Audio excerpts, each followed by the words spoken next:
Welcome to my channel. My name is Matthias. Today we're going to talk about Amazing Spider-Man issues 7 and 8, written by Dan Slott. These came out in 2015, where we have the first time Spidey ever teams up with Miss Marvel. And the story itself is pretty meh, but I just wanted to take advantage to talk about that particular character and give you guys my views on the Disney Plus show. And on the other hand, the B-plot to this story is a setup for a really awesome crossover. So without further ado, let's get into this. So the story starts off, we have the villain, Dr. Minerva. She's of Kree origin. She's trying to steal one of these inhuman cocoons that during this time were popping up all over the place. She wanted to conduct genetic experiments, and she's causing all types of chaos in downtown New York.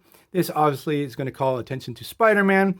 And also, since her uniform is very similar to the one of Captain Marvel, Carol Danvers, this actually leads and forces the hand of Miss Marvel to jump into action to investigate what's the deal with Dr. Minerva and why she's using this particular uniform.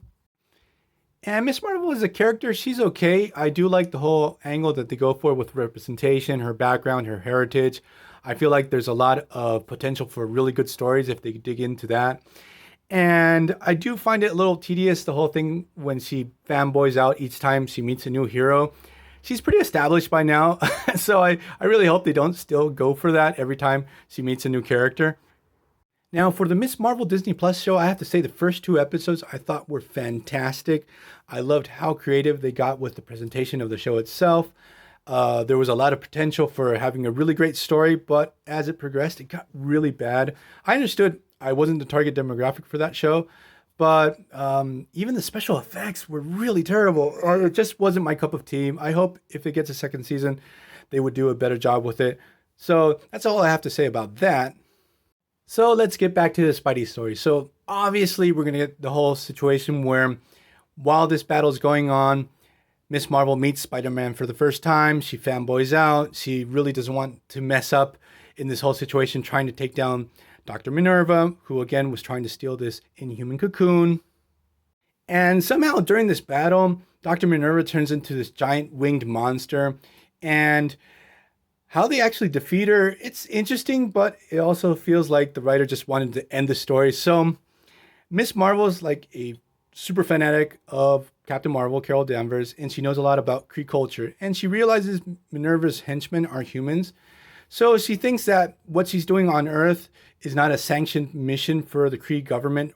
So she tells Spider-Man this, and Spider-Man tells Minerva, look, I'm going to rat you out with the Kree higher-ups or whatever, and you're going to get into a lot of trouble. And Minerva just freaks out, and she leaves Earth. It's a really weird way to end a story. But what's really interesting in these two issues is the B-plot, because it's the beginning of one of my favorite Spider-Man crossovers, the Spider-Verse story. And it starts off with Captain Britain Spider-Man. Obviously, the Captain Britain Corps are the protectors of the multiverse. And he realizes that Morlun has been jumping across the multiverse, killing off all the Spider-Men. That's the whole thing with that character. He feeds off totemic characters and has a fixation with Spider-Man. He wasn't able to kill the 616 Spider-Man. And Captain Britain Spider-Man informs Roma and Saturnine of the situation. They're actually more preoccupied with the whole situation of the collapse of the multiverse, because during this time we were having all the incursions and everything going on with Hickman's Avengers. But Roma does tell Captain Britain Spider-Man, hey, take care of this, because this can also be a really big problem further down the line. And we start to get the first glimpses of the other members of Morlun's family. They're called the Inheritors, and they all have dedicated their lives into hunting down Spider-Man from other dimensions. And that whole setup is so freaking awesome. So I'm going to leave it here. Hope you guys like this video, and see you guys next time. Bye.